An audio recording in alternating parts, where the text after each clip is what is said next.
The voyage of the Glorioso involved 4 naval engagements fought in 1747 during the War of the Austrian Succession between the Spanish 70-gun ship of the line Glorioso and several British squadrons of ships of the line and frigates which tried to capture it. The Glorioso, carrying $4 million silver from the Americas, was able to repel 2 British attacks off the Azores and Cape Finisterre, successfully landing her cargo at the port of Corcubión, Spain. Several days after unloading the cargo while sailing to Cadiz for repairs, Glorioso was attacked successively near Cape St Vincent by 4 British privateer frigates and the ships of the line HMS Dartmouth and HMS Russell. From Admiral John Byng's fleet, the Dartmouth blew up, killing most of her crew, but the 92-gun Russell eventually forced the Glorioso to strike the colours.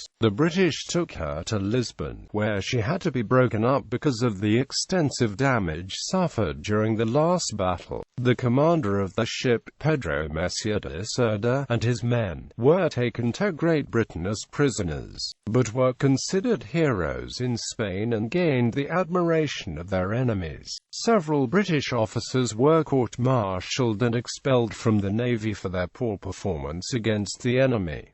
The battles. First battle in July 1747. The Spanish ship of the line Glorioso, launched at Havana on 1740 and under the command of Captain Pedro Messier de Cerda, was returning to Spain from America, carrying a large shipment of about $4 million silver, when on the 25th of July, off the island of Flores, one of the Azores, a British merchant convoy was sighted, blurred by the fog. At noon the fog began to dissipate and the Cerda found that there were 10 British ships, 3 of which were warships: the 60-gun ship of the line Warwick, the 40-gun frigate Lark, and a 20-gun brig. The Cerda cleared for action, but he tried to avoid combat, keeping to windward so as not to risk losing the cargo for which he was responsible. The British ships began to pursue the Spanish ship, and at 9 o'clock p.m., the lighter sloop caught up with the Glorioso and there was an ineffectual exchange of fire between the two.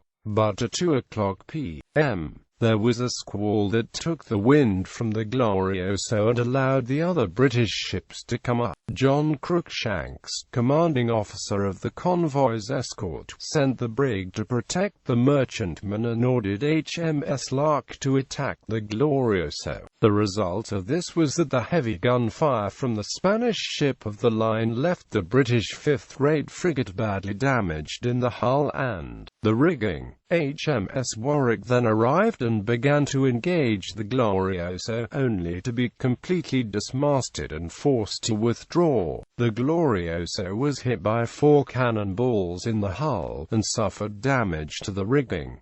There were 5 killed and 44 wounded on the Glorioso. Despite widespread damage, HMS Warwick had only 4 seamen killed and 20 wounded. When the British Admiralty was notified about this engagement, Cruikshanks was court-martialed for denial of help and negligence in combat. Declared guilty for the defeat, he was dismissed from the Navy, although he was allowed to retain his rank. Second after this first engagement, the Glorioso continued sailing to Spain. Some of the damage sustained during the battle could be repaired during the passage, but the more substantial damage needed to be repaired in a port. Despite this, the Glorioso was able to repel the attack of 3 British ships from Admiral John Byng's fleet in sight of Cape Finisterre. These ships were the 50-gun ship of the line HMS Oxford, the 24-gun frigate HMS Shoreham and the 20-gun brig HMS Falcon. After a 3-hour-long fight, the 3 ships had suffered heavy damage, and they were forced to withdraw. Captain Callis of HMS Oxford was later court-martialed, but unlike Commodore Cruikshanks, he was honorably acquitted. The Glorioso lost her bowsprit and sustained several casualties, but the next day, the 16th of August, she finally entered the port of Corcubión, Galicia, and unloaded her cargo.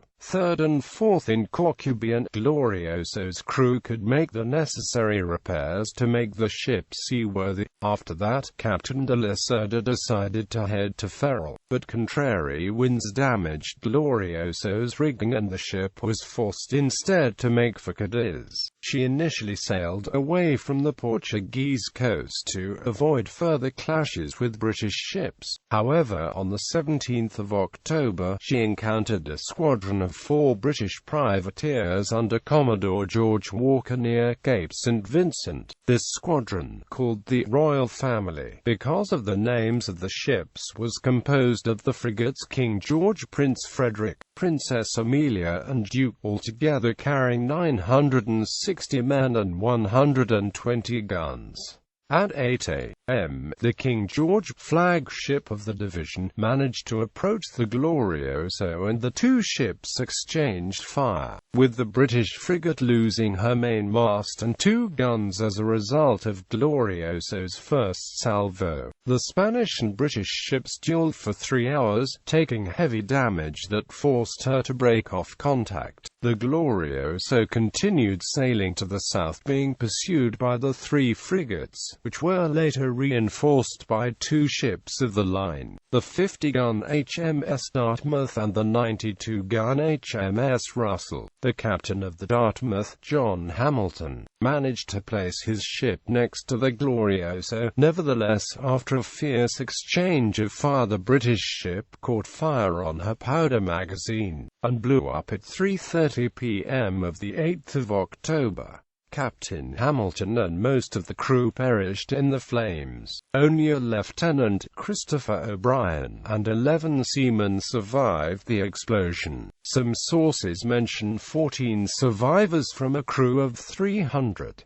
According to one survivor, HMS Dartmouth was already dismasted and heavily damaged by the Spanish gunfire when a round from Glorioso hit the light room of the magazine, starting a fire that ignited the powder and blew the ship up. He recalled 15 seamen rescued out of a crew of 325. These men were saved by lifeboats from the Prince Frederick. The 3 frigates joined the Russell the following evening and together riddled the Glorioso with all the guns. The Spanish ship resisted from midnight to 9 a.m., when about to sink, almost completely dismasted, without ammunition, and with 33 men killed and 130 wounded on board. Captain Don Pedro Messier de Cerda, seeing that the defense was impossible, surrendered her. HMS Russell had 12 seamen killed and several wounded.